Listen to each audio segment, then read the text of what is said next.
Start recording here. Go ahead and call to order this meeting of the Greenfield Conservation Commission at 6:40 p.m. on June 13th, 2023. Commissioners currently present, Erica, Fletcher, and me, Travis. So we do have a quorum at this time. As you just heard, we are recording this meeting. And if anyone else is recording the meeting, you're required to let me know when you begin recording. Also, since this is being held virtually, if a technical interruption occurs and the meeting suddenly ends, we'll just continue everything to the next meeting. Hopefully that won't happen. All right, so first on our agenda is approval of meeting minutes, May 23rd, 2023.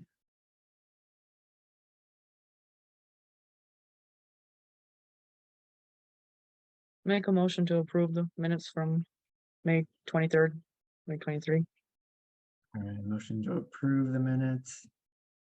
I'll go ahead and second that. Any other discussion on the motion to approve the minutes? All right, hearing none, we'll do a roll call vote on approving the minutes. Erica? Aye. Fletcher? Aye. And I'm also an aye. So the minutes are approved.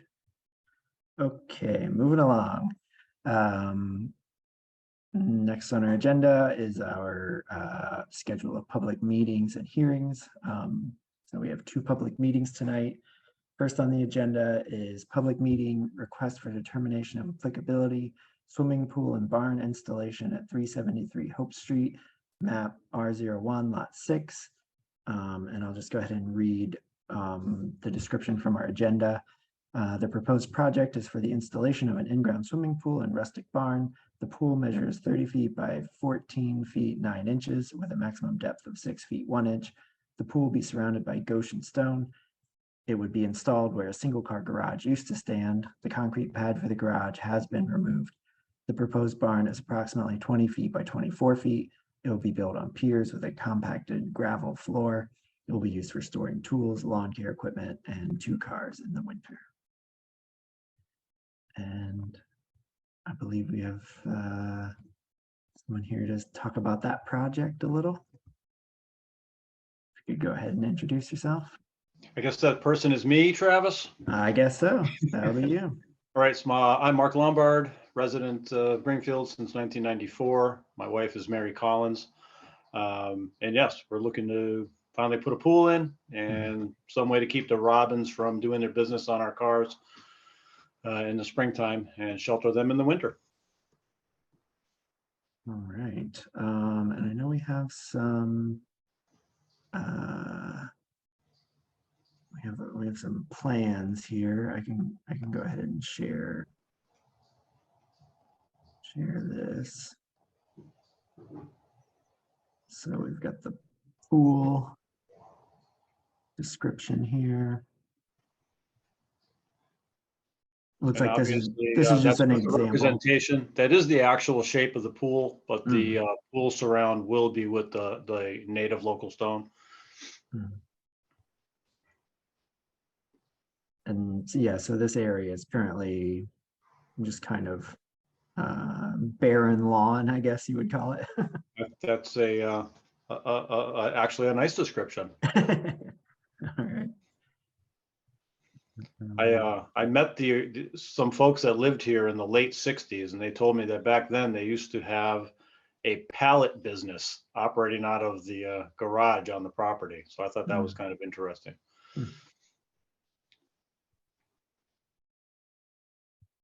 Okay, and then yeah, the entire project is within 200 feet buffer zone, and that's the local ordinance buffer zone because it's an intermittent stream. Yep. Excavated material piled south side of the existing driveway. Okay. And then 2 is the barn. compacted gravel floor. So it's, I guess when I was looking at this before the meeting, I was trying to think how you would describe this, whether it's, you know, a shed or like a lean-to or. Yeah, and I spoke with the I think somebody in the building department to kind of understand. I wanted to be very careful about using the proper nomenclature because I didn't want using the wrong nomenclature to cause problems. But basically, it's a representation more of the framing that I anticipate using. I want to use, if at all possible, I want to use Lemoore, Russon. And so it'll pretty much be framed like that, but unlike the photo, I will do a shiplap siding on it, and likely I may do doors. I'm not quite sold on the doors yet, but it'll definitely just be a regular corrugated steel roof, a very rustic, very basic, no power, just a shelter for the winter. And is this like this pavement stone going in front of it like that as well? That just happened to be something that I borrowed from the interwebs. Okay. It'll likely just be, we're going to probably just do a compacted gravel. The current driveway is paved, but I don't want to pave it. I want to keep it a permeable surface. Okay. So whether it's compacted gravel or whether it's, small little pea stone or something of that nature. And I think we have a.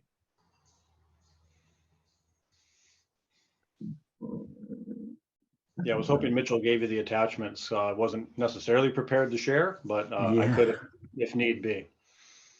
So here's like a site map. Yeah, and so working with the GIS, there's some limitations. At least from my perspective, I don't have the right tools to put little labels on here, but I could describe it to you, seeing you have it on the screen.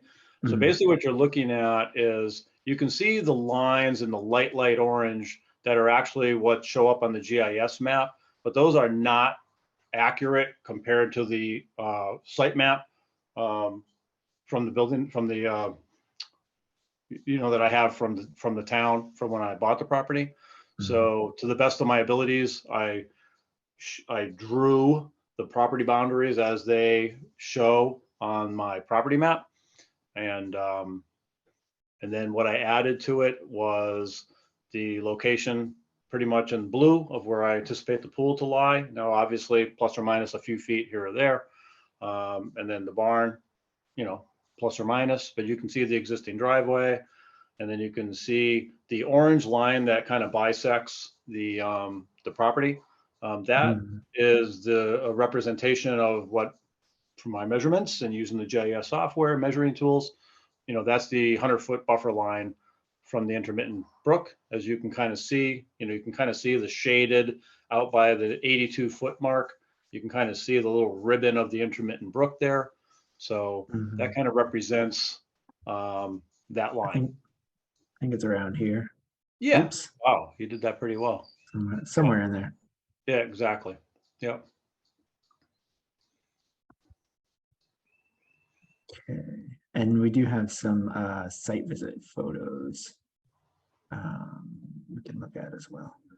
I'm trying to have a couple things in my way here. All right. Was Mitch, was it just you on the site visit, or did anyone else? Yeah, do you want me to pull those up? Or do you want to? Yeah, I can walk you through them. Yeah, you can just walk in through. Sure. So that box is the kind of barren lawn area where the pool is going, and then back probably about 100 feet into the woods is the stream. Oh, there's the stream. Here's the stream. Yep. Just from the other side of the stream, looking back towards the house.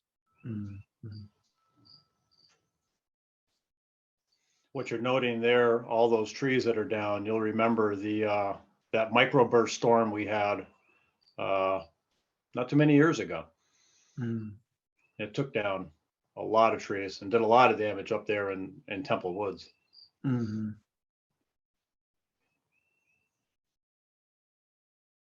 You know what this is a photo of? Yeah, so if you go ahead a couple of photos and go back. So this is where the barn would be going. Mm, And then the photo before is kind of a pathway towards the stream. It's kind of a drop off there. I see. That's the pool area again. Yeah. Okay. I think that's the end of those. And so I know this was geez. Sorry. There's you know, an exemption in the Wetlands Protection Act that we actually talked about at our last meeting for conversion of lawn to uses accessory to residential structures such as decks, sheds, patios, pools, replacement of a basement bulkhead, and the installation of a ramp for compliance with accessibility requirements, provided the activity, including material staging and stockpiling, is located more than 50 feet from the mean annual high water line within the riverfront area, bank, or from bordering vegetated wetland, whichever is farther, and erosion and sediment controls are implemented during construction. So, do any conservation commissioners have any questions? I was just curious, I remember, was this maybe on the agenda last week, but we didn't hear it, and then we heard it this time. I remember reading a document about pool installation that from the company that would do the installation, and it was very, it gave like a bunch of steps and possible sort of outcomes, and it talked about a lot of like sediment removal and stuff. I just didn't see that in the drive now. I didn't know if I'm just missing it, or because that might be good to look at. It could have happened there, Fletcher, that we were trying to get on the agenda last time, but I'd have to check with Mitchell to know what kind of stopped that. But in the interim, he let me know that I'd have to go in front of the commission again when it came to do the garage project. So I redid the documents, but that did not change the pool installation data that I provided. So it's the same data. Okay, maybe it was just like an attachment on an email or something, but I only bring it up because I was surprised at the fill scenario, but it sounds like the way you have it oriented on the property and the sort of pitch of the land there, it's not a huge issue because you have a good staging spot for it, but it sounds like they might be trucking out like a lot of fill. Is that the case? Yeah, that is likely the case. Got it. Yeah, we have a spot that's kind of even closer towards the road, kind of where you saw the picture where the garage is located, further towards Hope Street. You know, I got a spot on the property that I'm going to have them put, you know, all the materials that need to get trucked away that can't be used. And I've already made arrangements to have that hauled. Okay. And so I guess my only concern thus far hearing about this and seeing the pictures is just in the case of like a rain event, and if there's a lot of fill sort of piled, that it doesn't sort of wash away. So I don't know if I missed it, but is there any type of sort of erosion control proposed by you or the company doing the job? Or do you think, based on your knowledge of your land, that it wouldn't really be an issue? I don't know if it's sort of in some type of depression where you're.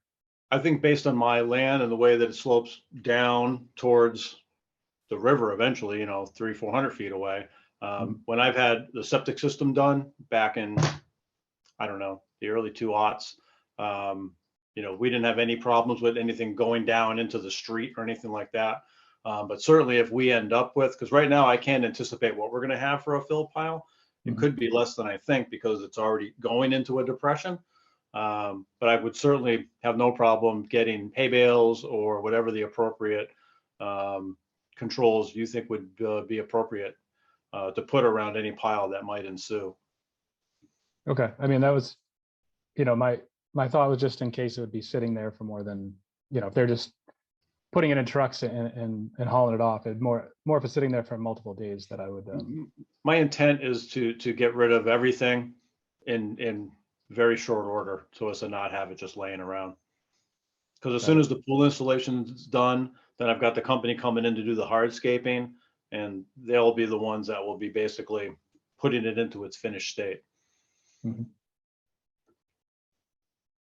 All right, Mitch put the document back in there. I'm just kind of reading it now, but that more or less answers my question. I guess I'd be interested if other commissioners think some type of hay bale setup or filter stock along the downslope side of the pile area is necessary. But I guess, again, personally for me, it's if it's, going to be sitting there for multiple days and there's possible rain, this might be concerned, but.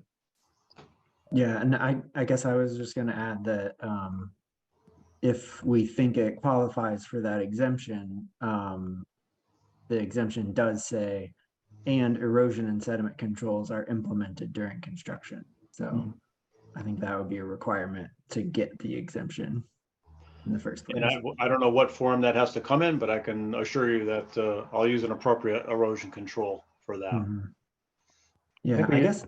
Oh, go ahead, Travis. Oh, I was gonna say, just overall, I think my only thought with this project is that I think garages, are not exempt, but sheds and patios and pools are exempt. So it's kind of like, is it a garage? Is it a shed?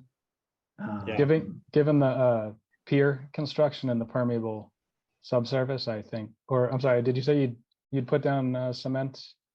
No, it's just going to be on, I'm either going to use the poured pier or I'm going to use a, again, I'm not current on the code, but I know that there's a prefabricated pier I can use, or I can pour a pier, but it'll just be basically what they call a pole barn. And I'll just use whatever the latest code requires for those piers. I think you said crushed gravel for the bottom. Yeah, I mean, as you know, I've got the stone company right across the street, so I'm going to use, whatever, I forget the name. It's like TRG, and it ends up with a compacted surface that's still permeable. Yeah, TRG with, I have very limited experience with fines, I think they call it, right? With fine, exactly. Yeah, that'll set it up. That'll set it up like a smooth concrete surface, kind of. Yep. Yeah, you go in there with the, the tamper. Yeah. It makes it nice and flat. Yep. And it definitely crown it if possible. Yep, absolutely. Erica, I saw that you unmuted. I don't know if you had. No, not really. Okay. Oh, but yeah. Sorry, go ahead, Erica. No, I was just gonna say I knew what you were talking about. I read that too about all the fill and stuff that was going to be removed, and yeah, I think just as long as there are some precautions, it should be okay. Yeah, as far as the garage aspect of it, because of the style of construction, I'm not personally, I feel like it could fit into that exemption. It's not concrete foundation and fully enclosed, like heavily framed building there. But I just thought I would bring it up. Yeah. I mean, personally, I'd rather have. Oh, I'm sorry. No, I was gonna say personally, I'd rather have something that's permeable rather than a concrete slab that's something sitting on. So. Yeah. My intent is for something that's kind of somewhat period, like an old tobacco barn or something. It doesn't quite let the snow in, but it's going to breathe.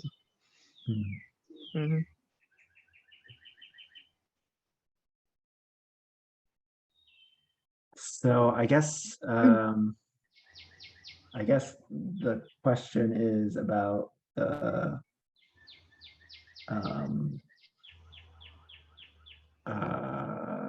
sorry. The question about like the erosion controls, like what would be needed.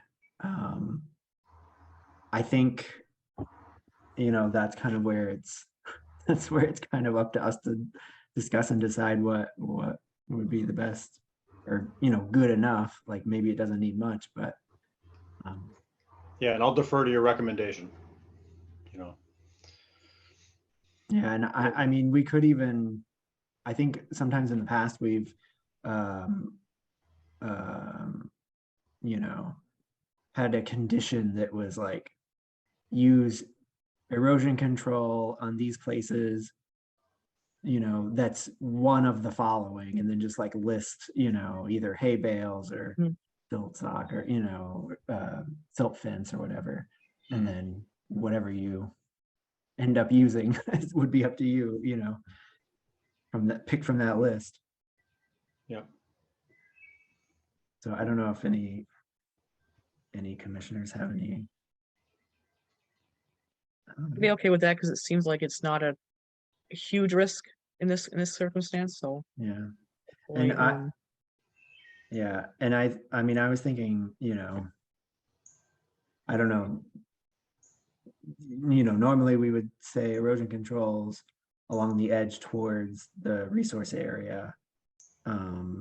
And usually we would say like, you know, around any stockpile if it's going to be there more than one day.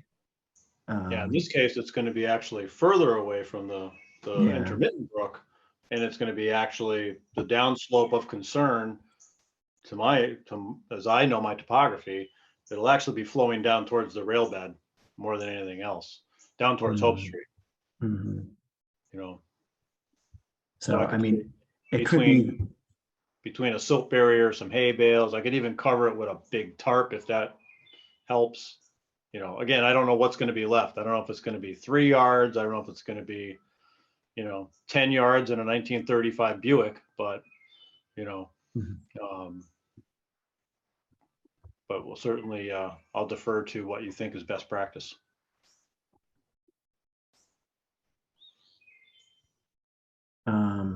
Oh, Fletcher, I think you're talking, but you're muted.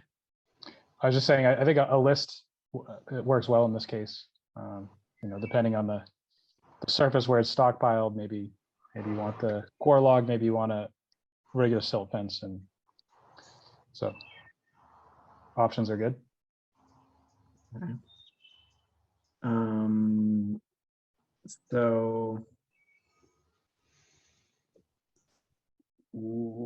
So I guess just to clarify, if we do think this falls into that exemption,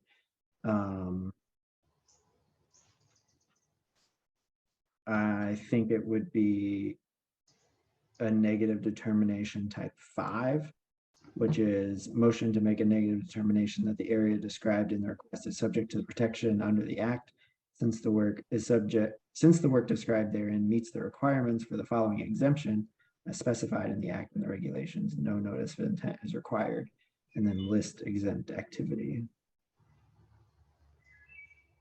All right. I'll make a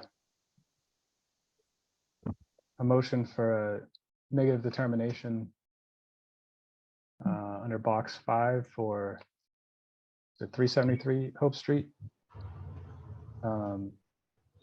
That the activity is within a resource area, but exempt under 10.02B, given that it's a pool and a shed-like structure. And just special conditions will just be added to the negative determination that the erosion controls will be used as needed. second. All right, so we have a motion for a negative determination type 5. Can you do it type 5 with conditions, you think? I don't know. I Yeah, mean, I wasn't sure when I or was is it saying just- that if it was just like a It might request. be, yeah. well, what did we do last time? For the, I actually thought it was box 3. I We can't do have three. remember. I can't remember now. What We just did type 5 last time. we did? We did. Okay. And then well, the we did talk erosion control about, was part of it. yeah, they already had the erosion controls. But I mean, for the It- exemption. Yeah, it's in the, The erosion and sediment controls are implemented during construction is part of that exemption, so. yeah, I didn't really need to say it because that's what we were exempting it under, so. that it stipulates that.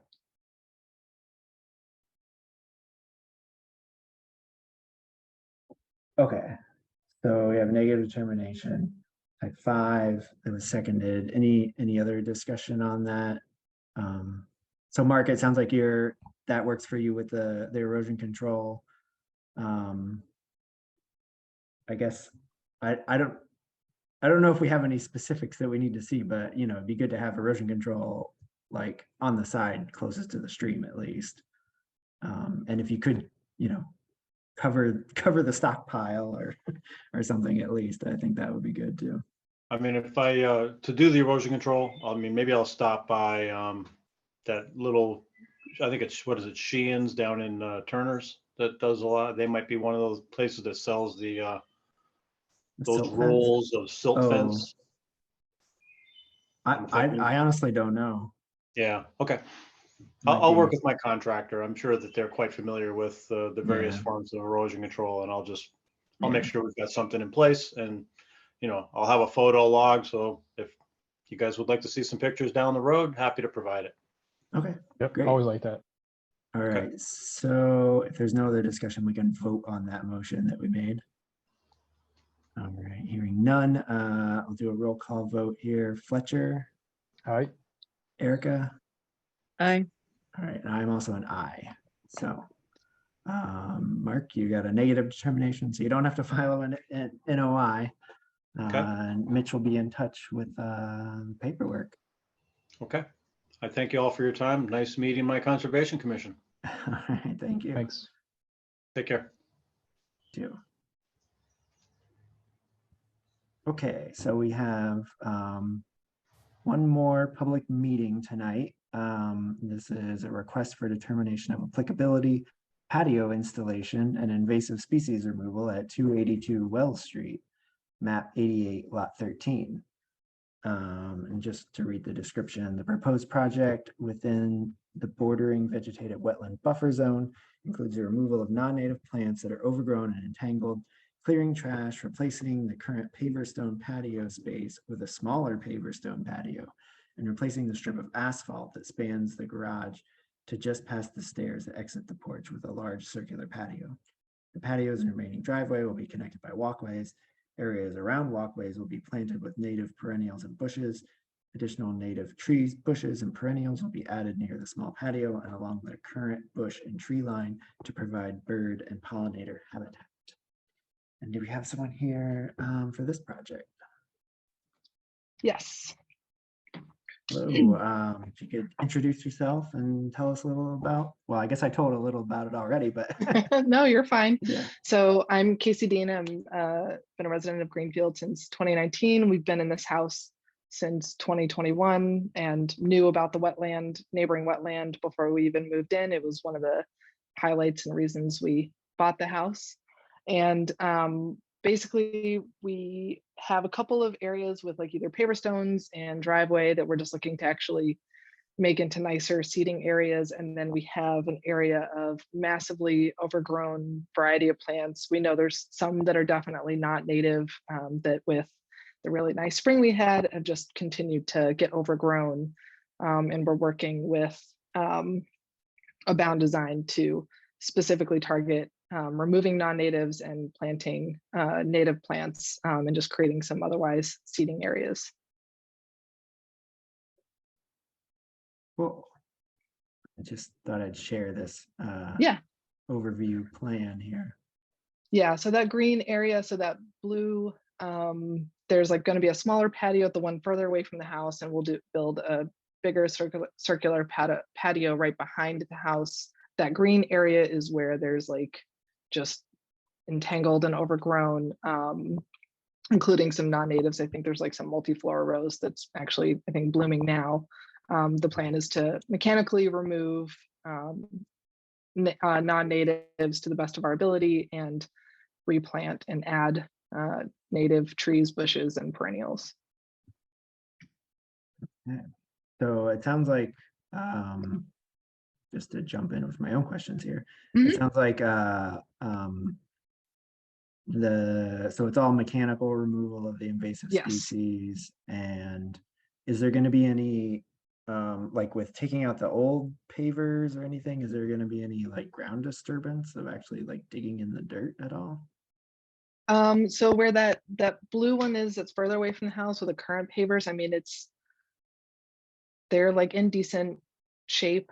And I imagine, yes, like, because right now it's like a giant rectangle. So some of it will need to be like filled back in with soil and compost probably, and to put some native perennial plants in and reshaping that area a little bit. I don't know if the new patio will technically like, if it's diameter will technically be slightly outside the width of the current patio, but the plan is to reuse as much of those existing stones. But we'll probably have to, I don't know if there's like it looks like just dirt. There might be like a layer of gravel buried underneath there. I don't, when those were put in, and they've definitely been overgrown since. So there will probably be a new layer of like crushed gravel that gets put underneath with the pavers on top.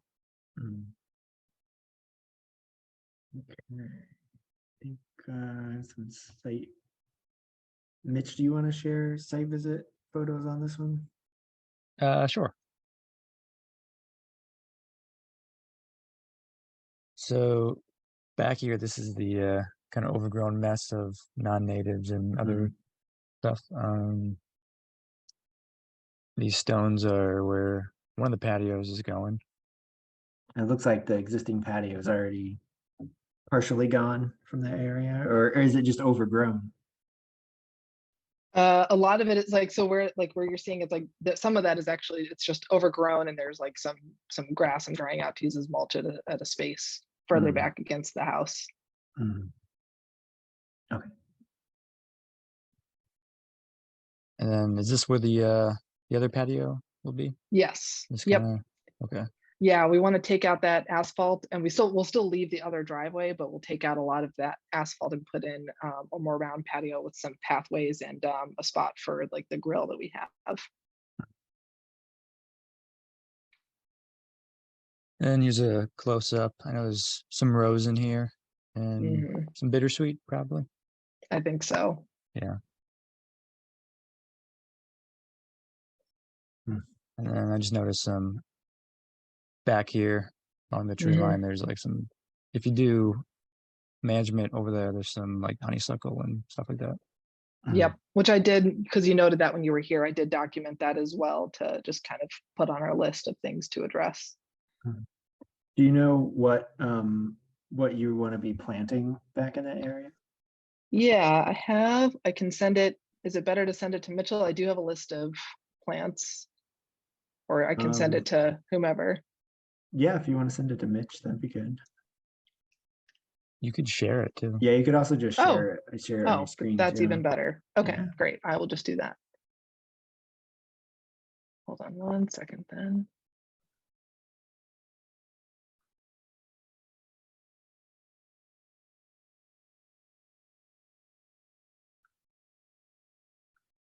We don't have Kristen here, who's always she's always checking everything to make sure it's native in our county. Got it. All right, let me just kind of clear things out of the way here. Just make sure I have this. Okay.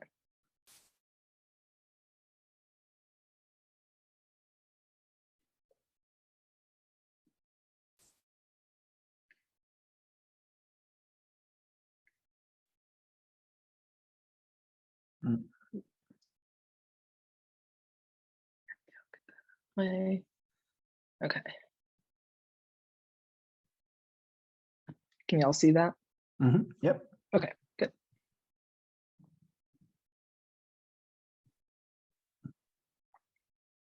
So are these are you planting all of these or just some? We won't necessarily plant all of these, but this is like the list of ones that he Yeah. provided me, and then I'm kind of like, looking like kind of based on like color and bloom period and stuff. So it won't necessarily be all of these, but this is the list that we will pull from. I was gonna say that's a lot of planting. Yeah, I mean there are like a lot of between like some of the bushes and the and some of the perennials and stuff. Like I'm definitely hoping, and some of this too is like for other areas, like not in the buffer zone for my own for lawn area and stuff too. But yeah, yeah, so it's not going to be necessarily all of these. Mhm. I can scroll down a little bit too, if that's helpful.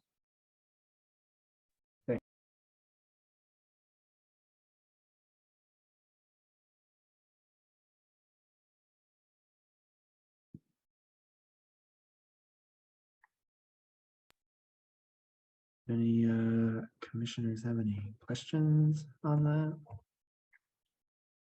You said you're working with somebody. Do they, and I assume it's native to Massachusetts, or is it actually Mhm. native to Franklin County? Um, Which we've been learning that apparently there's a slight difference. I believe that.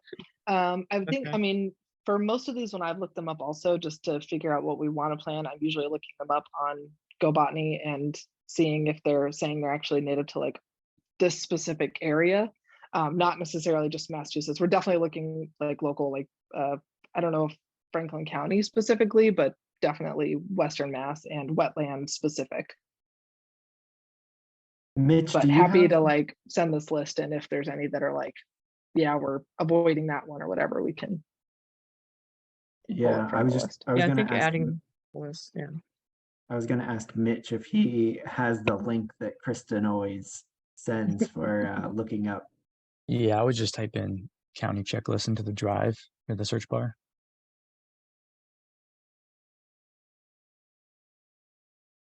So Am I the doing that or exemption- sorry? Oh, okay. Sorry, the exemption for planting natives just says native. It doesn't give a definition for that. So I'm not sure if it means county or state. Yeah, I think that's more just Yeah, our preference added on. that but, seems to be Kristen's, one of her little pet peeve things. I mean, GoBotany seems to think that Queen of the Prairie might not be native to this county, but it's most other Yeah. counties. I don't know. yeah, and that's the thing too. Like because I looked some up and talked with him about some, but it was like, oh, and he's like, well, it's some counties would consider this native, and some, depending on the site too, or but Yeah, I I'm mean, certainly not interested in introducing anything that shouldn't be, but I know some of those sites kind of differentiate based on like what's considered native also, like from when.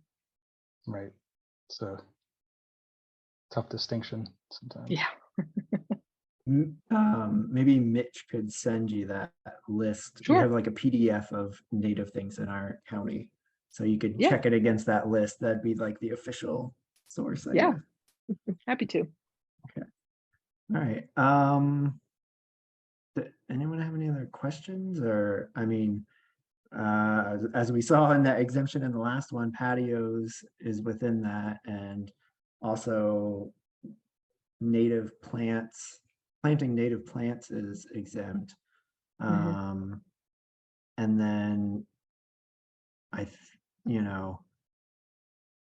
invasive removal, I don't think is necessarily exempt, but as long as we don't feel we could issue a negative determination as long as we feel that it's not going to be impacting the wetlands negatively. So Could be. We don't do this very often. Could be box 2 and 5.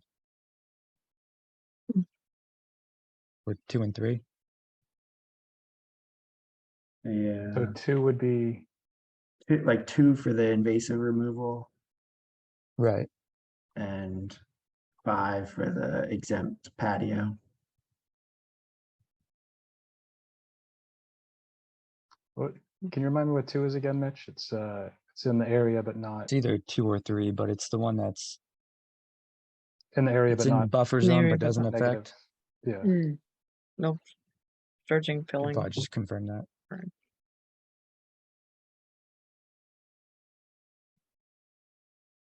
Whoever you're working with is gonna be or you or somebody gonna be responsible for safely removing the invasives. I mean, moving them out, like not just tossing them somewhere. Yeah. Oh, absolutely. Yeah, Yeah. I mean- So I'll be working with him. I mean, depending on what they are, like some of the stuff that's small enough, like we can bag it up ourselves. Some of it's going to Yeah. be stuff that he'll dig out entirely.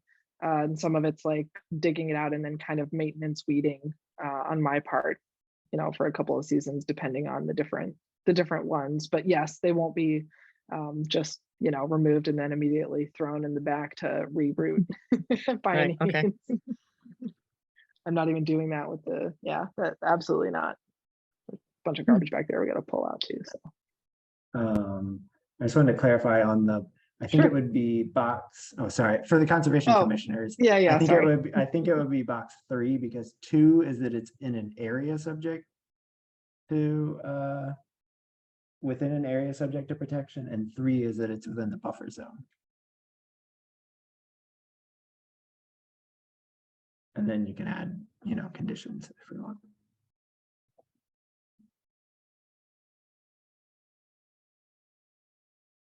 All right, I'll make a motion for a negative determination, box 3 and box 5 for 282 Wells Street. Okay. A second. Okay, wait a second. Any other discussion on that motion? I guess one thing we should add, friendly amendment to add that the exempt activity is the patio. We're supposed to list the specific exempt activity. And then 3 would be for invasive removal. Oh, actually 5 would be patio. Patio. and native plantings. Hmm. Those are both exempt. Hmm. And 2 and 3 would be for the invasive removal. Okay. Any special conditions we need on that? You said there's not gonna be really any like digging out of fill or anything, or. So I mean, we don't necessarily need any kind of erosion controls because there's not really gonna be anything. No, I mean, other than, you know, no, because it's just like even like removing the natives, like whatever soil's there is just going to get kind of, you know, it's still there. You know, we're not moving it out. We're not creating any sort of, we're not bringing in, yeah, we're not like digging out a whole big area or something that like will create a lot of fill or something that we're piling up somewhere.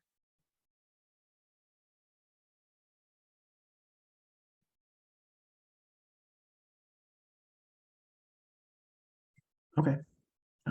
Any other discussion? All right, hearing none, we'll do a roll call vote on the motion for a negative determination. Erica? Aye. Fletcher? Aye. All right, and I'm also an aye, so we will issue a negative determination, which means you do not have to file a notice of intent. And as I said before, Mitch will be in touch with paperwork and he'll send you that list of The list. Yeah, county native species. Great. Sounds good. All right, thank you. Thank you. Thank you all. Moving along. Let me get back to my agenda here. Okay, so that completes our public meetings for the night. So now we're on our agenda, we're on to other business and enforcement updates. The first one on the list is request for certificate of compliance, Franklin County Fairgrounds, slope stabilization and wetlands restoration, DEP number 1680341. And I see Michael Nelson here. All right, good evening, everyone. Michael Nelson, I'm the president of the Franklin County Fairgrounds. This is an evening that I have long dreamed about with this project. We started it, as you know, back in December 21, but prior to that, we had several frightening incidents of erosion taking place that had me miss a lot of nights of sleep as I worried about the fairgrounds washing away. We are extremely pleased to report today that the project has been a wild success. We were able to complete everything completed in the initial project as outlined including installation of the three complete stabilization of the three embankments that were at risk, installed the water relocation system, and restore the wetland, which was a wild success by all accounts. The project was completed just before winter really hit us in December 2021, which I believe I think, if I remember correctly, I came and shared that news with you, that we had completed the project. And now we're entering our monitoring phase to watch and see how the wetlands responded to nature. We are very excited to say we have had 2 very successful growing seasons. We have continued to work with our colleagues at USDA, who are the project engineers for this, who have come out every season since the project completed to monitor and watch for any deviations. None have been identified. We've had very minor invasives that have popped up in the meantime, which we have plucked out along the way. And as far as the plantings, the Conservation Commission had been looking for at least a 75% success rate. We had planted 2,000 plants, so of course that's 1,500 plants we are hoping for success with. Officially, I think USDA documented greater than 75% as their official acknowledgement.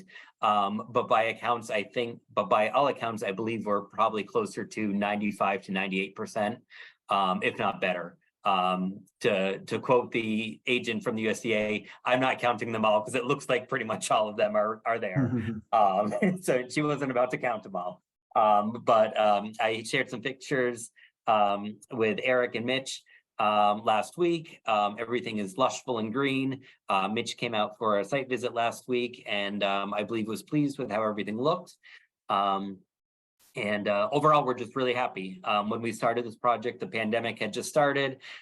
We were drowning and literally drowning, no pun intended, with the water issues we were having, as well as financial issues with the pandemic. And it's just really exciting to be here tonight, looking for a certificate of compliance, to be able to say we were able to get greater than 50% grant funding to pay for it, and really just continue to turn around the fairgrounds into a community gathering space and get this behind us so that we can continue focusing on building up the fairgrounds. So based on all of our reports, I'm looking to ask for your permission to close out this project with a certificate of compliance. All right, thank you. So we do have quite a few, we could look at the conditions to make sure that they were met. There's also an as-built that was sent. I'm just going to share that now. And there was a letter, I can bring that up after. There was a letter from the engineer saying that it was built to plan.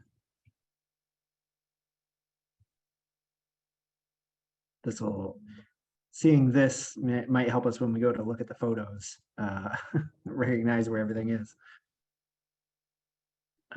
So this was that wetland replication area and the dark black line in the middle there.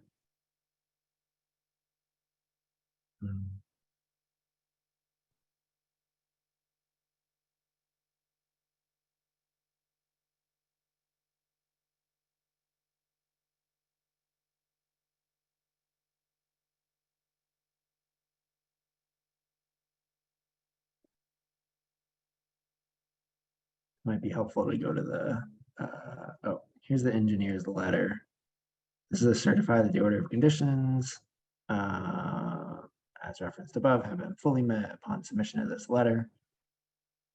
All reports indicate a wildly successful project and greater than 90% wetland plant growth. Oh, I thought it was 75, even better. Yeah.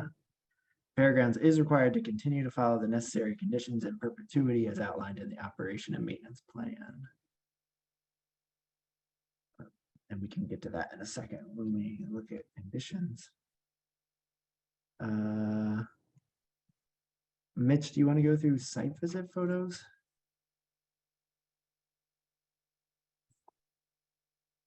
Yeah, I can pull this up. Okay, thanks.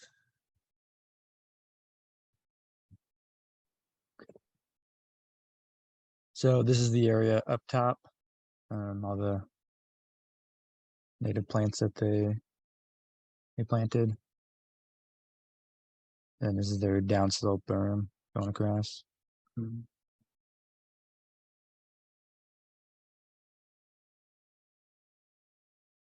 This is the area down below where they restored the wetland. That's this area. In the background, there's the, what is it, riprap slope protection. Mhm. Is that the, Mitch, do you know if that's the main slope with the engineered structure in it, or is it one of the smaller ones? I don't think so. I think that's the other side, right, Michael? Yes, that's correct. Okay.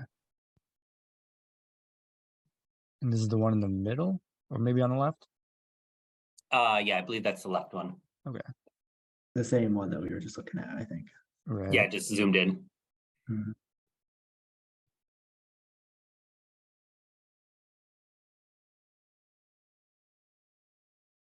So yeah, just a lot of vegetation. I remember the before photos were very muddy down there. Yes. Yes, one of the conditions was we had to remove, I don't remember how much of it was, but it was, I don't know, maybe a foot or so of the slope that had washed away Mhm. before we could restore. And yeah, as you mentioned, Jarvis, it was quite muddy and gross. Very nice to see green down there again. I just noted that there's definitely some hydrology going through. Mm. Okay, this is the one on the right. Yep.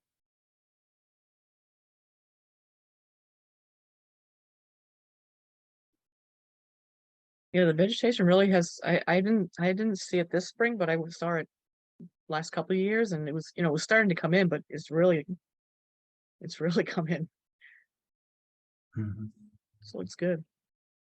Yeah, we're very happy with it.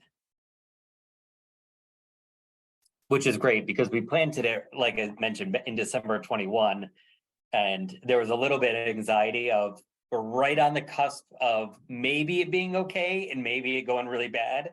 And our project engineer was kind of put the weight on my shoulders and said, it's your choice. We can try it or we can wait till the spring. And I kind of said, all right, let's gamble, let's try it. And thankfully everything aligned, and obviously it was a success. But I didn't sleep very well for that entire winter wondering.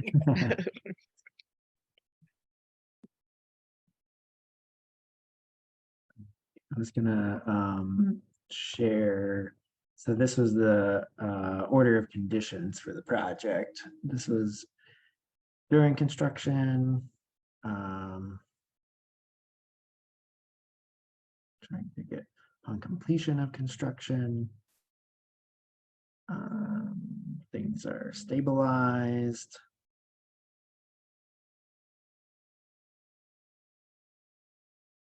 Submitting for requests for certificate of compliance. That's what they're doing. We did get an as-built plan. We did get the letter from the engineer.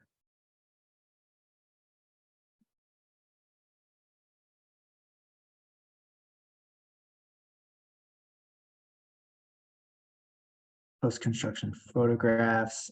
There were photographs that he sent as well. There is an operation and maintenance plan. We can look at that in a second. Yeah, and Eric stopped by last summer too when we were in between conservation agents. He stopped by in that role to take some photos of progress as well. Documentation of proof of revegetation of the upper area. We just saw that. And then these are the in perpetuity, no dumping in the area, additional alteration prohibited without any further permitting, mowing or vegetation management prohibited,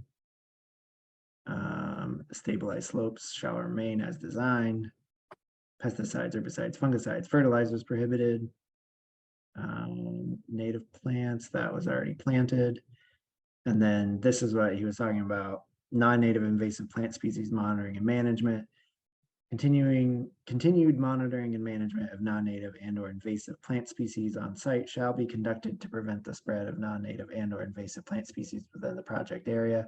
This condition shall survive the expiration of this order and shall be included as a continuing condition in perpetuity of the certificate of compliance. So I just wanted to point that out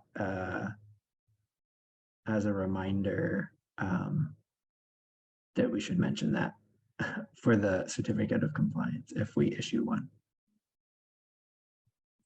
No, really all of these, I guess, 78 to 84. And then I can open that.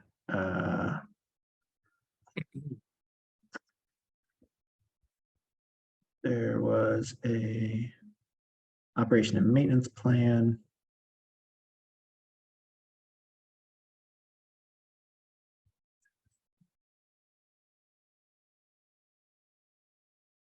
Michael, do you have a plan for like personnel who would carry this out?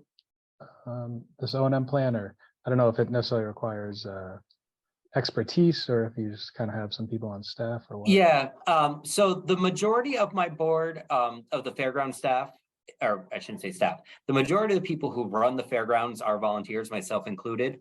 But we do have 3 part-time folks who are who do mowing and painting and that sort of stuff to help keep the fairgrounds up and stuff. And this has been incorporated into their job description to periodically monitor, as well as mowing of, obviously we're not mowing the wetland, but the upper part where the trees are and the swale is, mowing that out, cleaning out the leaves. Obviously the swale collects a lot of leaves over the winter. So that's one of the first things they do in the spring is clean all those leaves out and weed whack and do all that sort of stuff. Got it. And as you can see, we did that because the swale was nice and clean with grass growing. Mm-hmm. See that.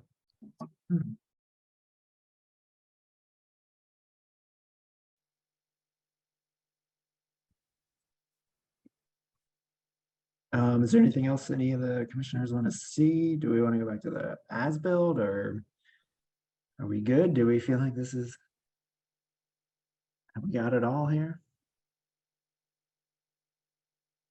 Yeah, I didn't see anything, any deviation on the as-built.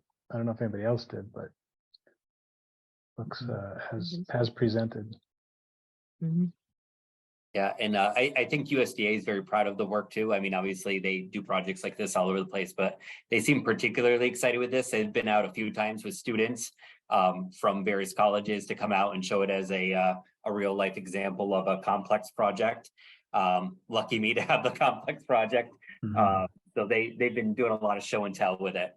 So I think people are very proud of how this has progressed.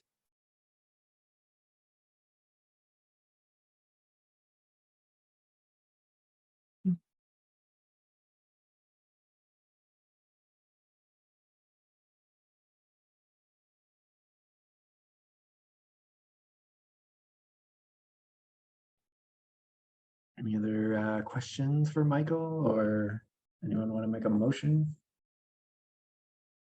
to issue a certificate of compliance?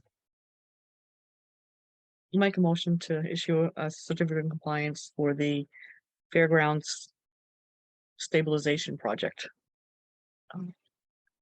I will DE set. Oh, go ahead. Yeah, no, good idea. DEP. DEP file number 1680341. Okay. With the Oh. conditions in perpetuity that we've discussed. I will second that. All right. So we have a motion to issue a certificate of compliance. And it was seconded. Any other discussion on that? Mitch, are we forgetting anything for the certificate of compliance that you can think of? I don't think so.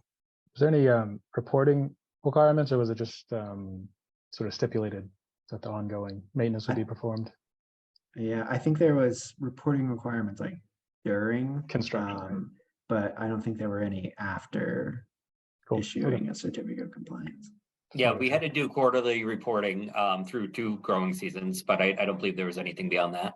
Got it. Okay. Yeah, and we do have those reports too. Yep. Any other questions or comments? No, it's great. Great, That's the good. yeah, the way all the plants have taken there and structures look good. That's great to see. Mhm. Yep. Yeah. I'm sure the sort of downslope neighbors are happy too. Yes, they are extremely happy. They also sleep much better at night, knowing they're not going to get washed away. Mm. Mhm. All right, so we can vote on the motion to issue a certificate of compliance. Do a roll call vote here. Erica, Aye. Fletcher, I and I'm also an aye. So congratulations, Michael. Yeah. You've made it to the finish Thank you. line. Thank you so much. Like I said earlier, this has been a moment we've been very excited for, very happy with how it all worked out. And thank you to all you folks for Uh-oh. getting the project stabilized and safe for everyone, but obviously doing it in a way that really preserves the natural beauty of the area and keeps it safe and well conserved. So we appreciate all your support and guidance, and just really pleased to be at this stage with it for sure. All right. As far as the certificate, is there anything I need to do, sign, send you, or it's good to go? I think we have things to send you.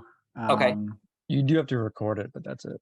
Yeah, I Okay. have to record it, but So you'll send me the certificate, and then I just bring it I'll to send the, it to you. Yep. and then I bring it to the courthouse and record them. Yeah. We're done. Mm. Perfect. Awesome. Thank you so much, everyone. I Yeah. appreciate all your help, and we'll talk to you soon. all right. Thanks. Thank Have a you. good night. Okay. Yeah. Bye-bye. thanks. All right. Mhm. I have to admit, when people are leaving the meeting, sometimes I scroll over to the leave button thinking that it's time to end the meeting. And then I realize there's more meeting left. All right. So next on our agenda, we have Route 2 and Coleraine Road, DEP file number 1680355, clarifying order of conditions. Good evening, commissioners. My name is Sarah Kreisel from the BSC Group. I'm here along with Kylie Boozid and Kathy Doherty from Mass DOT. And so, yes, we have a few of the conditions on our recently approved order of conditions we'd like to run by you. Some administrative edits or changes, possibly on the record letter, so we'd like to run those by you. We did discuss them with Mitchell. Would it be best for me to, I can read the full condition to the commission, what DOT had proposed and what Mitchell had replied, and then possibly some additional clarifying comments thereof. That works? Okay. Yeah, I know we had a PDF, I think. I don't know if that's what you're reading off of, but we could share it on the screen too. Whatever you prefer, certainly. I don't know if you have that and you want to share, or I could. I don't have the PDF in front of me. Okay. Let me figure out where that was. Definitely. Mitch, do you know what I'm talking about? Was it attached to the email, maybe? Yeah, I think it was attached to the email. As an email.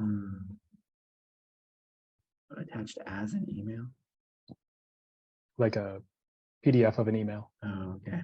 Yep. All right. Well, anyway, if you want to go ahead, and I might bring it up while you're We talking. can always supplement with it. Yes, of course. Yeah. So condition 20 is that silt fencing shall include straw bales or wattles placed parallel to the ground surface and shall be firmly anchored with stakes and placed end to end. There we go. Perfect. To ensure that sediment does not travel through the barrier. The straw bales or wattles shall be weed free and the ground should be prepared to provide complete contact with the bales or wattles prior to installation. So Mass DOT's comment and clarification is that the means and methods of construction, including sediment and erosion controls, are determined by the contractor. MassDOT typically uses compost filter tubes, which are often considered equivalent. And so the commission agent's reply was, I don't believe the condition was written to exclude other similar erosion controls. Compost filter tube should be acceptable. So we just wanted to make sure that that was on the record with the commission, that should be fine. Yeah, I think that works for us. Right. Condition 26. I assume it's helpful for me to read it, or would you all rather? I think that's good because Okay, it's also good to read it at the same time. Sure. Yeah. So condition 26 is prior to commencing any activity on the site, the permittee, their successors and or signs shall permanently clearly mark wherever the 25-foot no disturbance setback is within 50 feet of the limit of work as shown in the final approved plans and documents. And so MassDOT, as an agency of the Commonwealth providing essential government functions, is exempt from certain municipal requirements, including but not limited to wetland bylaws. MassDOT requests that condition 26 be removed because it's not applicable to the project. So the reply, again, from your agent, from Mitchell, was that since the no disturbance zone does not apply to the project, this condition is not applicable to this project and can be ignored. MassDOT is still requesting if this condition can be removed because the contractor will see this and would still be marking the disturbance. This would then be an additional cost to MassDOT to mark the limits. And so again, we're requesting respectfully, of course, that it be removed. Just the portion about the bylaw. Okay. Do you want to just like go through all of them and then we could just like talk about them in a big group? I mean, 'Cause- they're not necessarily all relevant to one another. So, but if that's what the commission would prefer, we certainly can. I don't know. What is everyone? Do we want to? I guess what I'm wondering is, you know, I looked through this list earlier and I'm wondering if some of these might be like simple administrative things, and like, do any of them rise to the level of needing an amended order of conditions and going through that process? We don't I'm not believe sure. so.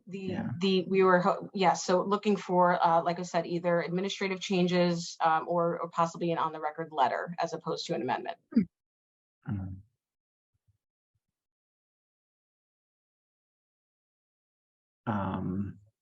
Yeah. So I guess my other thought with this, like going through them one by one, is that I don't know, maybe we need to like vote on each one to like, so that we know we're in agreement. Or, you know, I could say like, if there are no objections, we could do that if we want to do it that way.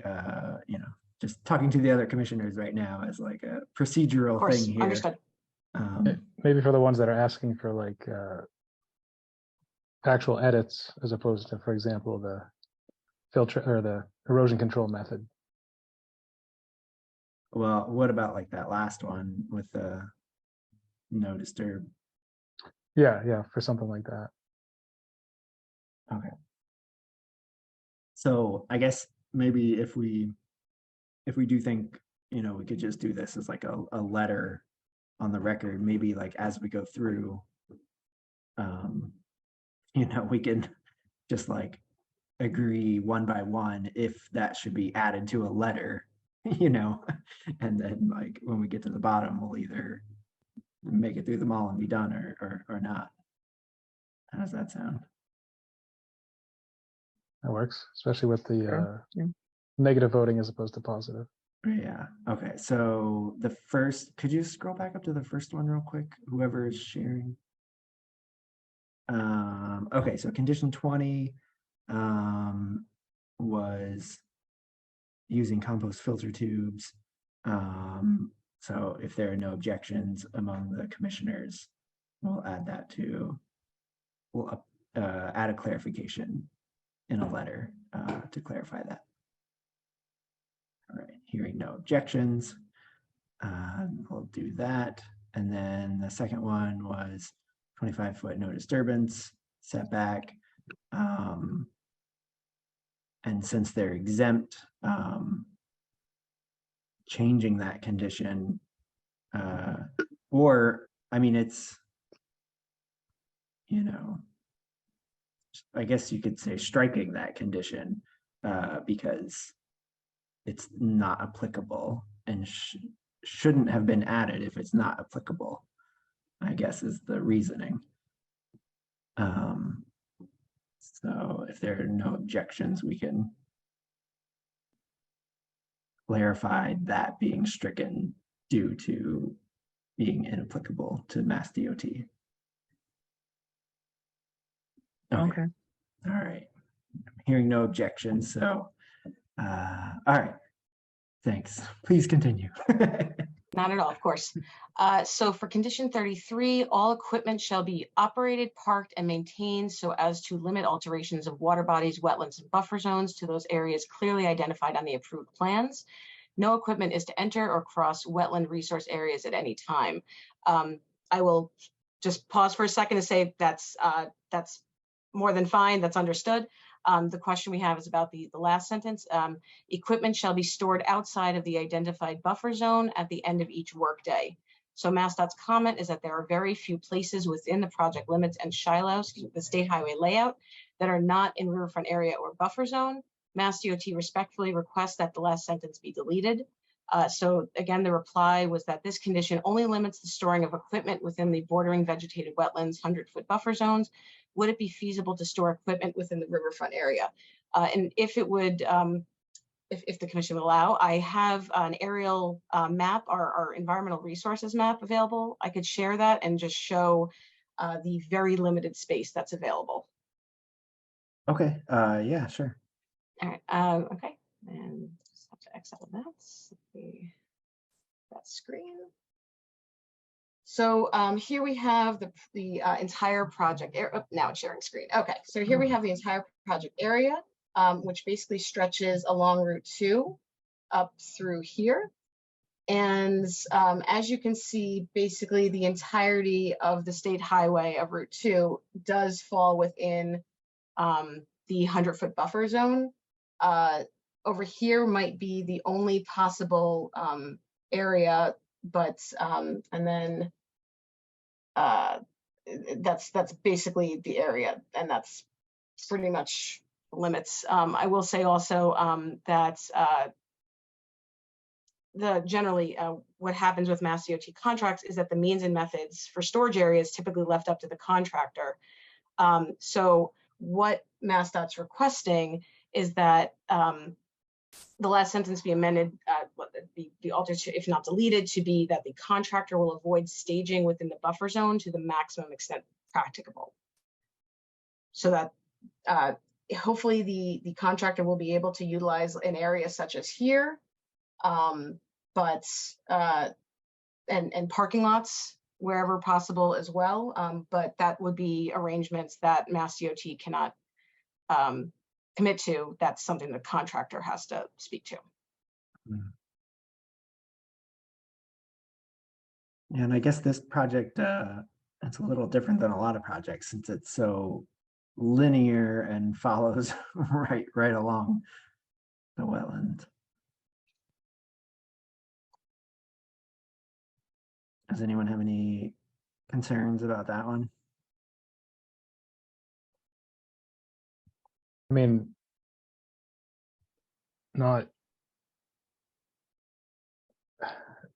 could it maybe stipulate that? I think my only concern is probably not realistic. Like there's not any plans to sort of park equipment overnight on like the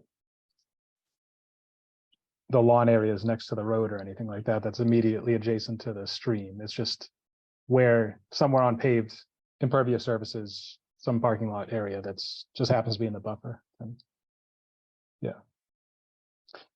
So yeah, as long as that's not happening, I don't see any issue with that. So would the commission be amenable to, again, the sentence I just sort of put together was contractor will avoid staging within the buffer zone to the maximum extent practicable? I mean, is it excessive or redundant to add that it should be done on existing impervious surfaces, or because there seems to be plenty of that available? I guess the only problem is that the impervious surfaces might not be Mass DOT property. And It would have to be an arrangement that would be made with. Isn't that, is that not implied, or are you going to try to park it on DOT property? I imagine that would be like difficult.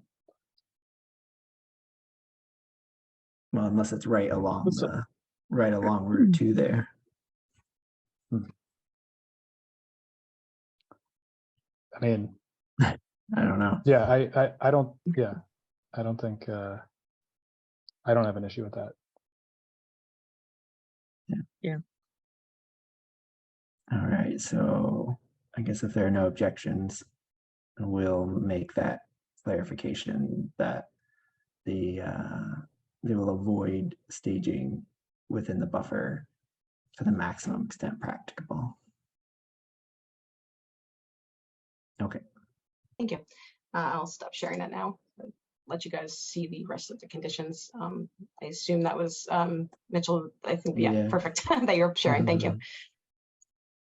All right, so then condition 36 is that there shall be no refueling of construction equipment within jurisdictional resource areas or their buffer zones on the project site. Equipment for fuel storage and refueling operations shall be located outside all areas within the jurisdiction of the commission, including the 100-foot buffer zone, unless indicated otherwise on the final approved plans. Mass DOT's comment was again that there are very few places within the Shiloh, the state highway layout, that are not in riverfront area or buffer zone, as I just showed you a moment ago. So MassDOT does request again that the last sentence of the condition be deleted, and that Mitchell requested that this should be discussed and to show why this is not feasible. So again, the means and methods for storage, means and methods are typically up to the contractor. But these special conditions do have a note that say that's required, quote, unless indicated otherwise on the final approved plans. And so we do have, we did write something up, possible notes to be added to the final plans indicating, so sort of as you described, Fletcher, refueling to occur on paved areas where the contractor is unable to refuel outside of jurisdictional resource areas. And that also the contractor is to have a spill kit on hand at all times during construction. Can you just say that again? Absolutely. And I'd also be happy to send it to the meetings chat if you'd like. So there is the comment about the unless indicated otherwise in the final approved plans. So we're looking to add a note on the plans that says refueling to occur on paved areas where the contractor is unable to refuel outside of jurisdictional resource areas. And then again, of course, that the contractor is to have a spill kit on hand at all times during construction. I'm just curious what kind of refueling and fuel storage there would be for this project. If there's like a small excavator, they're usually gas fueled, gas powered, Mm. just as an example. And they would like store Again, means and store methods gas would with be, well, they need to be refueled. Mhm. They use a fuel vehicle for that, or they haul it over to the local fill station there? I think Right. Kathy might be able to describe, to speak to that better. Yes, typically, construction vehicles are not allowed on any town or state property, so there's no way they could be on Route 2 or go along Route 2 or be in a commercial area such as a gas station and stuff like that. But typically, we have refuel vehicles, which are road licensed, can go to gas stations and that kind of stuff, very similar to, you may see the oil refuel in your neighborhood, and we would not be doing oil. They would be gasoline vehicles that would refuel our equipment, or rather the contractor's equipment. Thank you. So I guess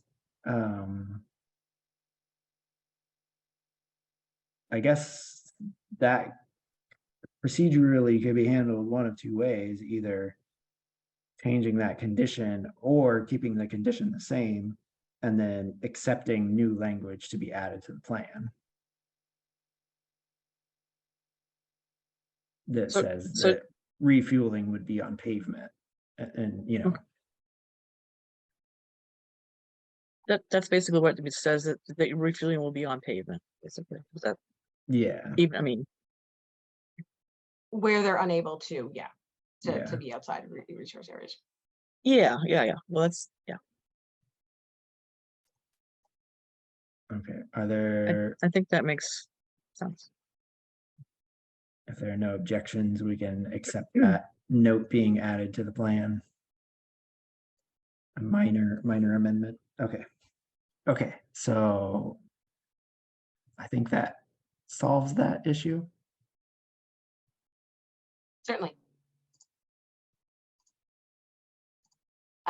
So condition 39 is that erosion controls shall be inspected after every rainfall to assure the maximum control has been provided. The applicant shall immediately control or correct any erosion problems that occur at the site and shall also immediately notify the commission, which reserves the right to require additional erosion and/or damage prevention controls that it may deem necessary. So DOT replied that MassDOT recognizes that ENS controls are an important part of protecting the resource areas. MassDOT respectfully requests that the frequency of the inspection is adjusted to align with the EPA construction general permit, which requires the official SWIP inspection of all erosion controls and site conditions on a weekly basis, as well as after each incidence of rainfall exceeding 1/4 inch in 24 hours. So Mitchell replied that since the condition does not specify an amount of rainfall, I think 1/4 inch in 24 hours is an acceptable threshold. Yeah, and we actually for Mitch, maybe in the future, I think we should change that condition. I think we've talked about that before, of changing that standard condition to match the 1/4 inch in 24 hours. Because that's come up before for projects with a SWIP. So I think in the past we've just said that you know, basically what Mitch said, that's an acceptable. Does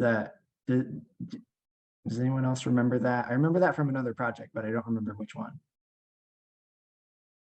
Vaguely, but it sounds reasonable either way. Yeah. Okay, so yeah, that one I think we don't have to do anything other than just, if there are no objections among the commissioners, we'll just agree that clarification, makes sense. Okay, so yeah, 1/4 inch in 24 hours is an appropriate, because otherwise, if there's a trace amount of rain, does that count as rain? That's Right. that's They don't have to come out every unreasonable. single time. Yeah. Yeah. So I think our condition needs to change there for future projects. So condition 51 is that site grading and construction shall be scheduled to avoid periods of high surface water. Once begun, grading and construction shall continue in an expeditious manner to minimize the opportunity for erosion. DOT comment clarification was that MassDOT understands the importance of minimizing erosion and would like to confirm if this condition means that no work be done in a water body in the event of a high surface water event, or would it be acceptable to minimize major earthwork at those times? And so the reply from Mitch was, I believe this condition refers to any work during periods of high surface water that pose extra risks of erosion. Best judgment should be used. So just want to confirm with the commission that utilizing best judgment about the high water is what. That makes sense to me. I don't know if anyone else.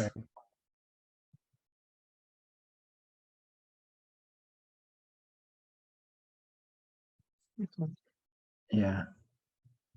Yeah, I think that clarification. Yeah. I think we agree on that one. All right. And so for condition 60, no rock salt, sodium chloride, calcium chloride shall be used on paved surfaces within the 100-foot buffer zone and/or within areas that contribute drainage and runoff to the stormwater management system, and any arrangements for snow removal shall stipulate. Excuse me. So MassDOT respectfully requests to have this condition removed. It is the responsibility of MassDOT to maintain reasonably safe conditions on state roads, and as such, any winter weather event that could result in the buildup of snow and/or ice on the roadways may warrant application of de-icing chemicals. However, MassDOT follows established best management practices and operational procedures and has implemented a range of strategies statewide to reduce the amount of salt, road salt used and minimize its environmental impact. So the reply again was that due to MassDOT's role in maintaining reasonably safe conditions on state roads, I agree that this condition may not be appropriate for this project. To strike it, though, it should be discussed with the commission. Just wanted to follow up again that, of course, MassDOT does need to be able to use these reasonable materials and measures to maintain the state roads, which does include items like rock salt.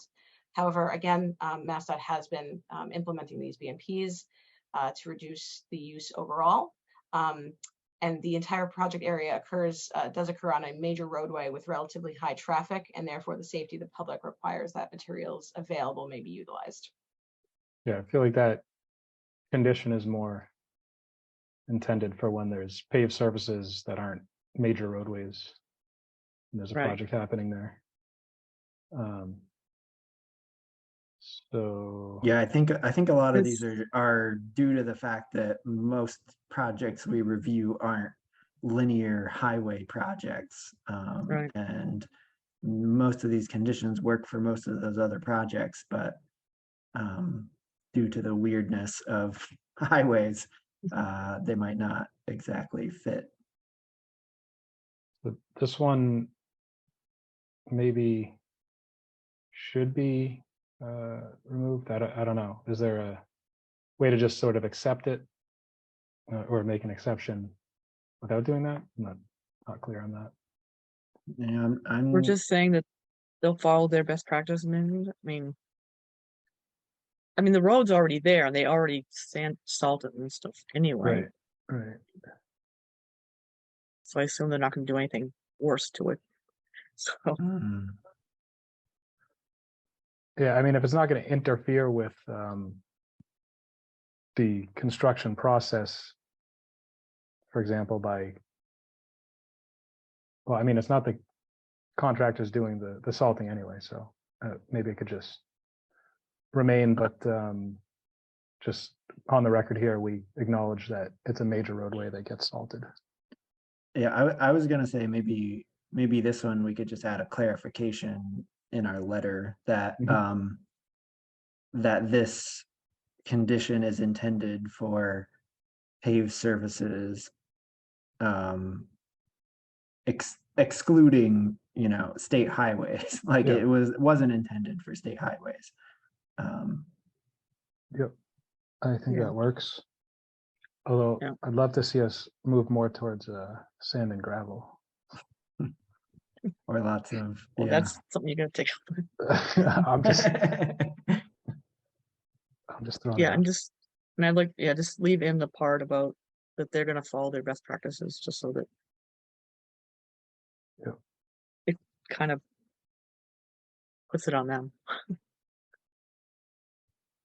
Okay, so we agree to, if there aren't any objections, we'll clarify that is not intended for state highways, Agreed. and that they'll use their best management practices. Okay. Yes. Okay. All right, thank you. And so condition 78 is that non-native / invasive plant species monitoring and management. Continued monitoring and management of non-native and/or invasive plant species on site shall be conducted to prevent the spread of non-native and/or invasive plant species within the project area, including but not limited to the stormwater basin. This condition shall survive the expiration of this order and shall be included as a continuing condition in perpetuity of the certificate of compliance. So MassDOT respectfully requests that the commission remove this condition. The project area is a right-of-way, again, the state highway layout, and continued invasive species management is not practicable. Operation and maintenance of stormwater control measures are outlined in the project's O&M plan. And so again, the commission's comment is that this should be discussed with the commission why it's not practicable. So just to further elaborate on it, the existing operation and maintenance plan and long-term pollution prevention plan that were submitted as part of the stormwater management report indicates that there is a form of treatment already proposed for the continued maintenance of the swale and right-of-way, and that each of these areas will be regularly mowed, which will reduce footholds for invasives. These areas will continue to be mowed again as required to prevent the establishment of woody vegetation and will serve as invasive species management. Mhm. Oh, Fletcher, you're muted. Yeah, I was just gonna say, this maybe could be the same as the previous, where we just clarify that sort of roadside vegetation management will continue as it always has, given that this is a major roadway, and that we acknowledge that. Mhm. Does I any- thought we actually kind of discussed it because that was why we didn't go with one of the other plans for mediation, because it, just ripping them out one time was not The gonna, and they weren't maintenance, gonna come yeah. back. Yeah, so I thought we kind of discussed that it wasn't really practical for them to have to do it all the time, so. Mhm.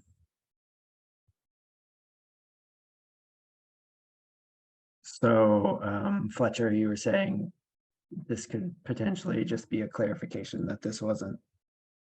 Doesn't apply to this particular Yeah, project. I mean, it does specifically call out the stormwater basin that's in their plan, but Mm.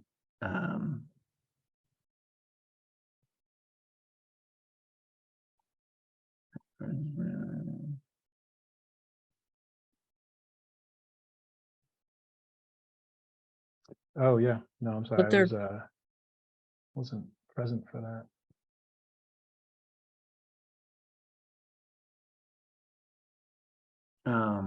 But is that covered in their OMM, where they did say basically that's, Right, I think we'd want to just verify that.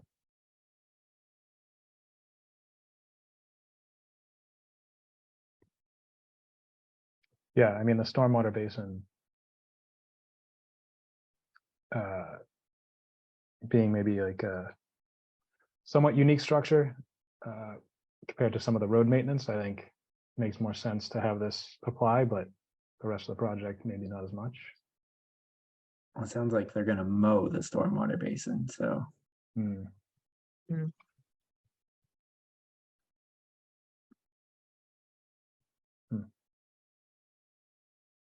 does it indicate like how, is that like a yearly thing or a bi-yearly thing, or? Yeah, do you have a copy of the operation and maintenance, or do we have a copy of that? It was part of the stormwater management report that was included with the NOI submittal. And so it does say stormwater basin, but it's actually a swale, I believe. Right, would they be able to mow that? Would it be That would be big what's enough? going to be mowed, yes. Okay. Yeah, it does. So it says in the stormwater management report, maintenance of landscaped areas, routine mowing will be conducted according to standard Mass DOT practices. The SCM basin bottoms and embankments designed to impound water should be mowed as required to prevent establishment of woody vegetation. And then it says, except in rare circumstances, Mass DOT does not use fertilizers, herbicides, and pesticides for the maintenance of facilities. Exceptions include using fertilizer to ensure the survival of new plantings and herbicides to control invasive plants.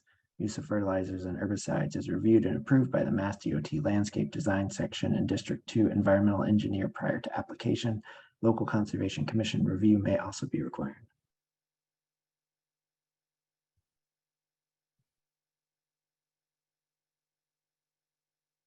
So is that basically saying if they're going to do it, they need to sort of let us know they're going to apply herbicides or something?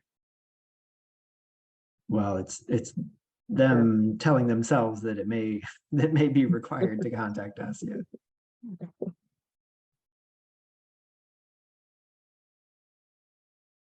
What page were you on there? Oh, hold on.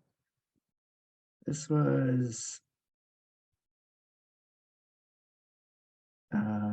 This is Greenfield Stormwater Management Report. And I just did a search for Mo. Page 6, section 2.1.3.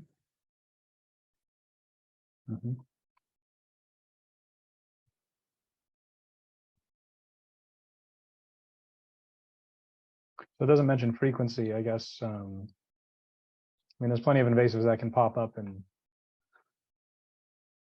and spread annually, but I assume it's multiple times annually, or Do we know what standard Mass DOT practices generally are?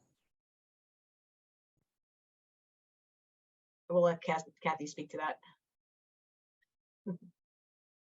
Thank you. Yes, the mowing thing, there's no set amount. I mean, there is a set amount as far as at least once during the during spring, summer, or fall, there is at least once that it is mown, but there is no set amount. It is monitored after that and determined where if another one is required in the fall. Typically, no mowing is done in the summer because it's when all your species are very vulnerable at that time, when we don't have a consistent rainfall and that kind of stuff. So it's rarely in the summertime, but it's done at least once, and it really depends on what's actually there. If there are native plants and that kind of stuff, it's never mown intentionally. But it is done at least once and occasionally twice. It is, in this case, we're recommending the mowing because of the prevalence of an invasive species that's not very close to where we're putting the infiltration swale, but it is still in the area. I mean, we're only doing 0.2 miles of there.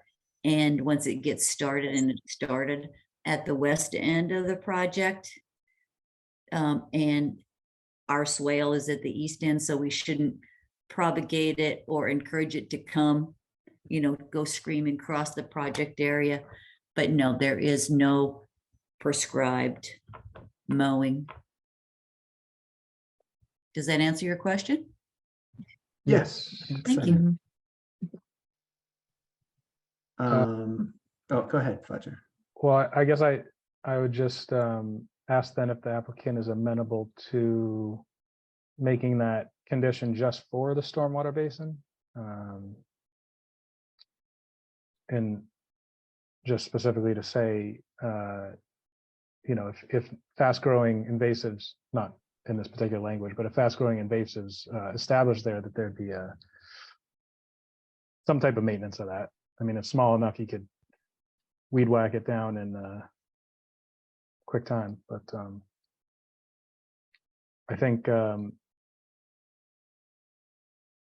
if there's a mow at the beginning of the season, and we're talking about something like knotweed or I don't know, plenty of others, it could sort of like fully bloom by the end of the growing season, and then we've sort of like regressed as far as some of the purposes of that infiltration swale in the first place. So I don't know. I just feel like it's I'm sure MassDOT doesn't do much sort of micro management monitoring in their duties, but maybe this one should be. But I don't know, what do y'all think of that? We really cannot require, because there is going to be an end to this project, and we can't make modifications to Mass DOT policy in perpetuity for a project that is going to end in 18 months. There's no way you can hold us. Unfortunately, there's no way you can hold us to that. I mean, you can do it. There's no mechanism for us to comply in perpetuity. unfortunately. Once the contract is done, then you go to, another funding source. And there's no way for Mass DOT to meet that criteria once the contract ends. Yeah, that's what I figured.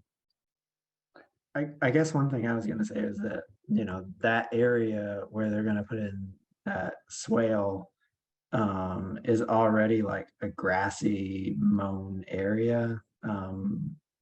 And there's kind of like, there'd be like a bit of a grass buffer between where the invasives are and the swale anyway.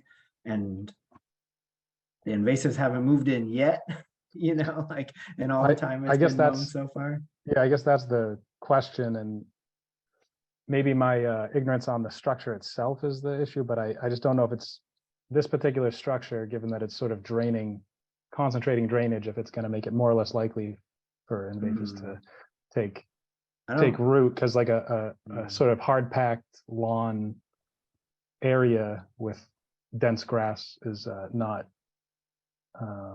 probably the most hospitable place for some of these plants to move in. But once you sort of, I guess I'm not totally clear on what the surface of the structure will look like, but if it's essentially just the same as the grass around it, then not really an issue. But yeah, I think it's just going to be like a depression in the ground, essentially.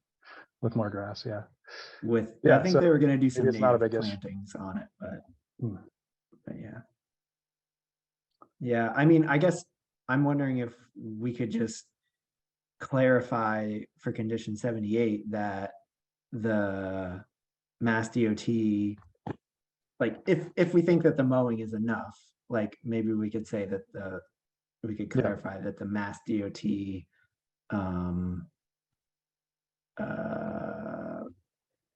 Routine yeah, the maintenance. routine mowing like meets that criteria, to the maximum extent practicable, really, because Yeah, you can't do much more than that anyway.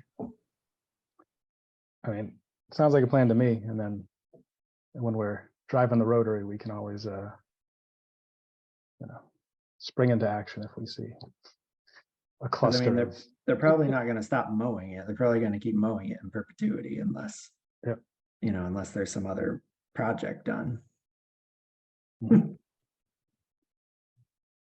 If that's part of the ongoing,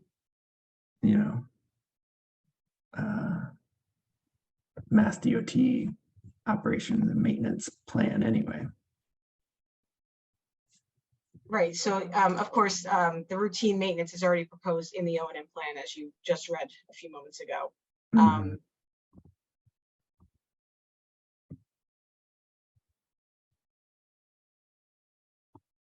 So are you, I think we're potentially saying that maybe, I mean, I'm a little, I don't know. I always feel like if we're like totally removing something that,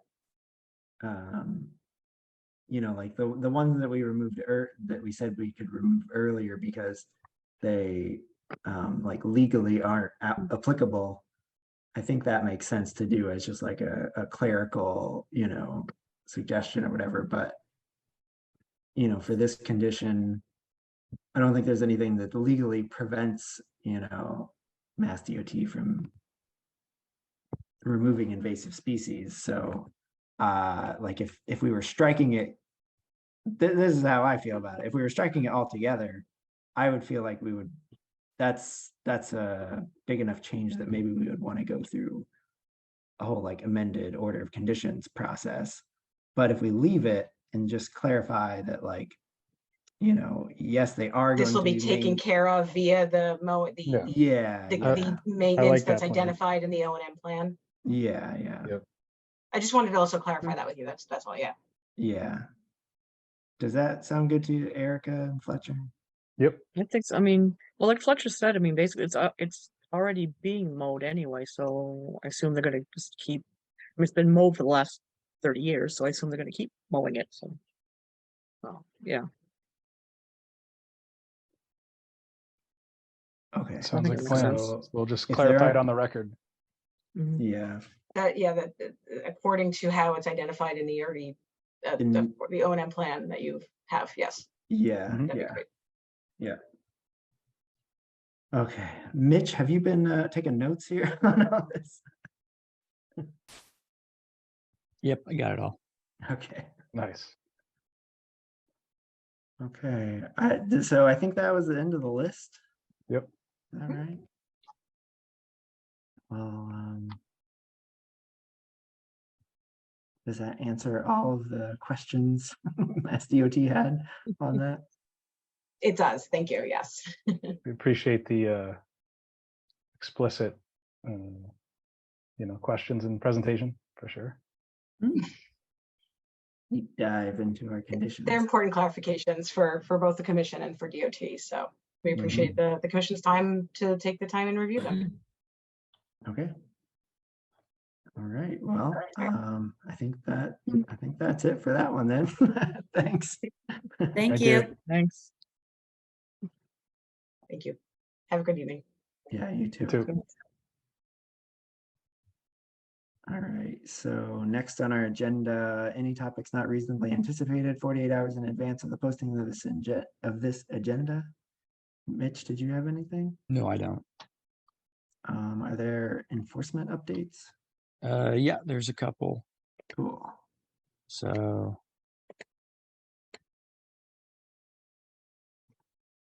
this is 42 Spruce, which had the dirt pile and the vegetation removal. This is how it looked, as a reminder.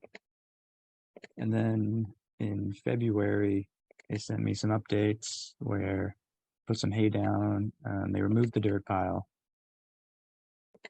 And they used this New England roadside wet meadow seed mix. Okay. So then they're neighbors with the patio project. So I took some update photos. I saw that on the map. I was like, oh, I remember that area. So the dirt pile's gone and the wet meadow mix is coming in. So Yeah. Nice. Okay.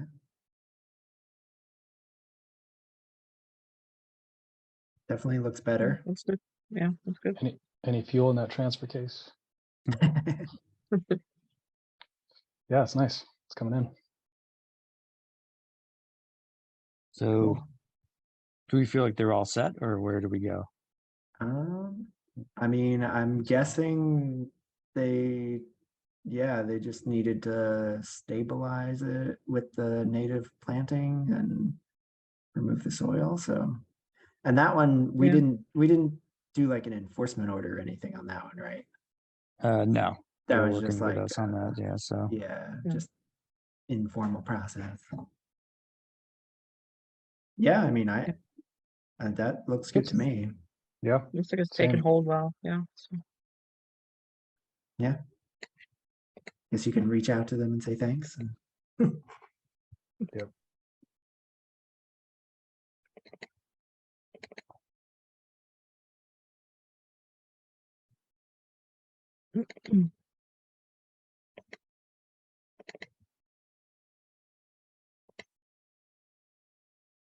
and at a 286 Plain, Mhm. a couple meetings ago, he had suggested doing 3 blueberries, and we said that would be good. And then he actually planted 6. Okay. Nice. Extra credit. Mhm. yeah, it's good. And then it's got the blueberry, blueberry, which is native. Okay. Great. Sure he'll be happy to have this completed. Kind of. Yep. This one did have an enforcement order to it. So Is this one that we monitor just like maybe from, to make sure they actually live? Or is it done? Let me check the wording.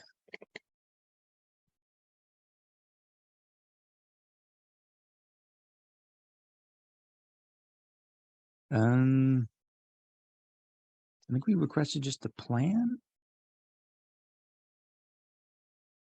And it says the restoration shall Restoration be shall be, yeah. completed.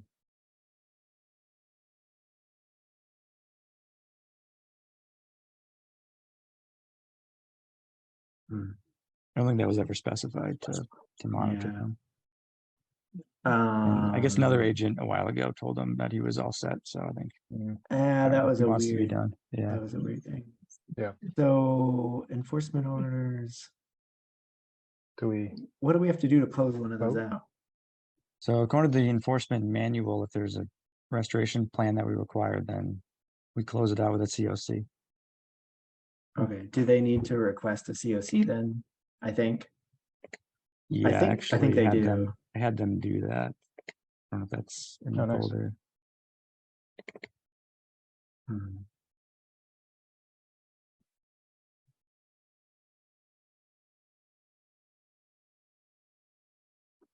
I guess I'll make a motion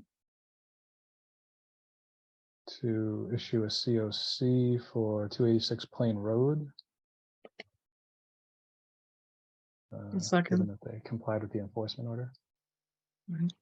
All right. Hopefully they can keep watering those and make sure they live. Yeah, a little bit of rain. All right, so a motion to issue a certificate of compliance with the enforcement order was seconded. Any other discussion on that? No? All right, we can do a roll call vote on that. Fletcher, Aye. Erica? Aye. All right, I'm also an aye, so you can pass that along, Mitch. I'm sure they'll be happy too. Cross them off the list. Yeah.